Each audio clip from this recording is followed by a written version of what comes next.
সুলাইমান প্রজাদেরকে বলে দিলেন, বেশ কিছুদিন পর বাদশা সুলাইমান ডাক দিয়া পায়, কি খবর? কোনো খবর আসেনি, কোনো খবর আসেনি। ও বাদশা সুলাইমান,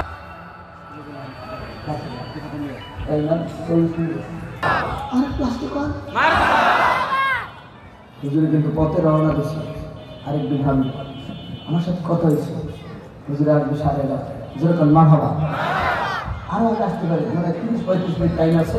তোর ভিতরে সব কান্নাকারি এসব সব বকে করো, আল্লাহ কবুল করুন। জোরে বলেন আমিন। আমার বাজারের শেষ পর্যন্ত প্রজাদের মধ্য থেকে এক টোকাইকে ডাক দিয়া কয়, এই বাদশা সুলাইমান, একটা গরু ভিড়ে দিনদারি সুন্দরী আমার গরু, একটা মেয়ে আপনার কাছে চিঠি পাঠাইলেন, দেখবেন কি? কয় দাও। বাদশা সুলাইমান তুলে রেখে 1 নম্বরে দিনদারি, 2 নম্বরে সুন্দরী, 3 নম্বরে আমানতদারি, 4 নম্বরে দেখে জাল্লা বংশের মাইয়া। কোন বংশের? জাল্লা বংশের মাইয়া। আমি যেমন সরকার, আমি তো জানা আমি জাল্লা বংশের মাইয়া কিনতে পারি।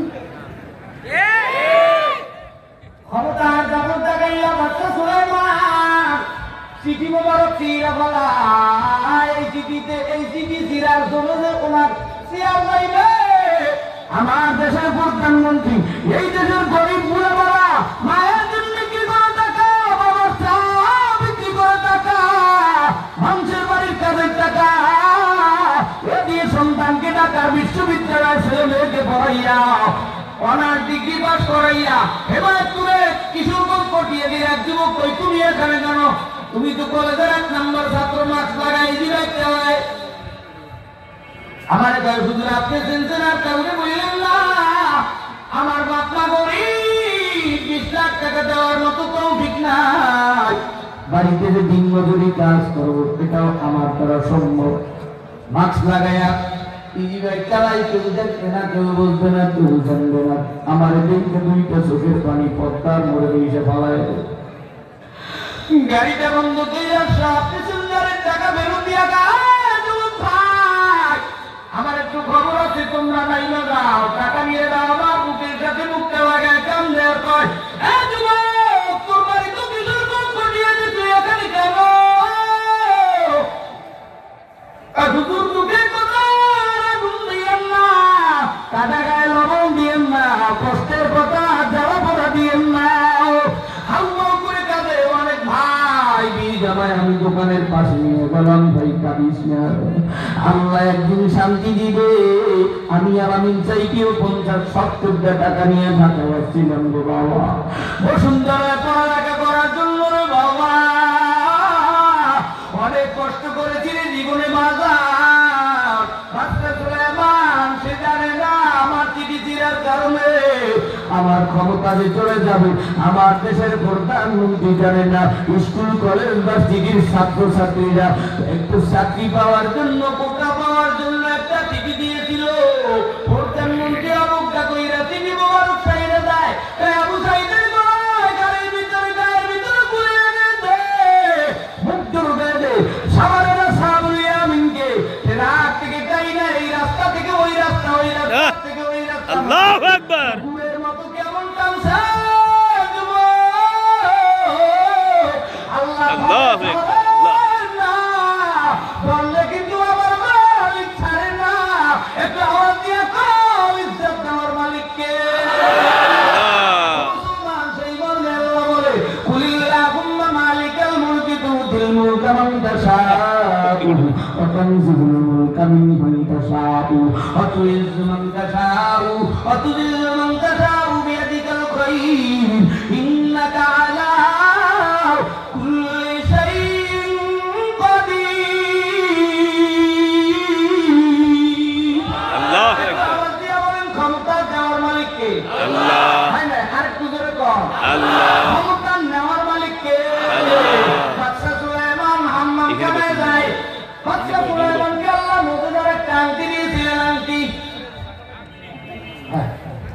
আংটি মোবারক খুলে খাদেমের হাতে যায়। শেষ পর্যন্ত বের হওয়ার সাথে সাথে খাদেমের কাছে আংটি চায়, সিজিনবাজি সিটিং বাজ নকল জি সুলাইমানের আকৃতি দুইরা খাদেমের কাছে আনতে যায় সবার সাথে সাথে দেখবেন ড্রাইভার বলেন কাদের লোক বলেন গেলে দারোয়ান বলেন আর কিন্তু একটু মুলা বলা হয় সুলাইমানের আকৃতি দুইরা যখনই আনতে যায় যে খাদেম আনতে দিয়ে যায় আসল সুলাইমান গোসল খাবার থেকে বেরিয়ে যাচ্ছে আমার খাবে আন্তি মুবারক দাও কয় সিটিং বাজিরা যখন কিছুক্ষণ আগেই আন্তি নিয়ে যাবে আবার আন্তি করতে দেব অনেক আফসোস ডাক দিয়ে গেলে সুলাইমান বাপ সিংহাসনে দেখি আর সুলাইমান নকল বইলে গেছে আমার মতো যদি তোমার কাছে কেউ এসে আনতে চায় তার আলুর বাড়িও রাখতো না এমন ধোয়াই দেওয়া এক ধোয়াইতে যেন যাইয়া ভারতের বর্ডারে কান্দে কথা করে শেষ পর্যন্ত জনগণ ও শ্রীলঙ্কার মতো এক তোরণ দেয় আসল সুলাইমান জাইলার বাড়ি যাইয়া দৌড় থামে যেই জাইলার বাড়িয়া চিঠি ছিল আল্লাহু আকবার কাজ করে শেষ পর্যন্ত সেই বাড়িতে ওই জিন্দারি সুন্দরী আমানতদারি আল্লাহওয়ালা মেয়ে যার বংশ হইল জাইলা বংশ এই মেয়েকে এই ছেলের সাথে বিবাহ দেয় ছেলে ডাক দিয়া কর ওই বাড়ির পুরুষ ডাক দিয়া কর আপনার তো বাদশা সুলাইমানের মতো লাগে আমি কি করি সুলাইমান আল্লাহু আকবার আমার দেশের প্রধানমন্ত্রী ছেলে মেয়ে সব বাড়ি থেকে ভারতের ভাগ্য পাচ্ছে যাই কর আয় না সেনা ছিল লোকের সাথে আর থাকতে পারে না এমনকি আমার মতো মহিলা আর থাকতে পারে না আল্লাহ ধরে না ধরলে কিন্তু ছাড়ে না ভারতের বর্ডারে কামলে কাজ হবে না আপনার জন্য সুযোগ এই দেশের জনগণের সাথে গরিবের কাছে আলেমদের কাছে ক্ষমা চান আল্লাহর কাছে মাফ চান আমরা চাই আপনি মুক্ত হয়ে যান কতক্ষণ ঠিক কিনা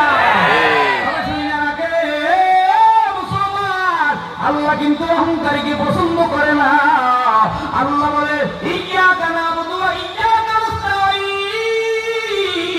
এইবার আমরা পরিচয় তুলে ধরি আমরা মালিক তোমার গোলাম তোমার জান্নাতের দিকে রওনা দিতে চাই আল্লাহর জান্নাতে যারা যেতে চাও জান্নাতে যাওয়ার জন্য 5টা শর্ত নবীজি বলে বলেন নবী সাল্লাল্লাহু আলাইহি ওয়াসাল্লাম বুনিয়াল ইসলাম আলা খামসিন শাহাদাতি আল্লা ইলাহা ইল্লাল্লাহ ওয়া ইকামিস সালাহ ওয়া ইতাইজ যাকাত আল হজ্জ ওয়া সাওম রমাদান আল্লাহ জান্নাতে যাওয়ার জন্য 5টা জিনিস দরকার কালিমা নামাজ রোজা হজ যাকাত এই 5টা জিনিসকে শুদ্ধ করার জন্য 6টা শর্ত লাগবে কি শর্ত নামাজের ইলম জানতে হবে রোজার ইলম জানতে হবে হজের ইলম জানতে হবে যাকাত দেওয়ার ইলম জানতে হবে ইলমেরা হারগিজ নায়ামি তানাদারি সস্তেসাল সসমানি 6টা গুণ অর্জন করতে হবে রব্বেরা তাহকিকে খানি তাকবি মরদে কামাল এসে কোতা পামে কামেল জমে খাতির কুলহাল ফেরেশতার লোক জামা কাপড়ের লোক জুতার লোক চুলের লোক ইন্দুর বান্দরের মতো লাল লাল কালার করিয়া যারা হেলায় মার্কেটে যাও স্বামীর স্বামী মনে করো না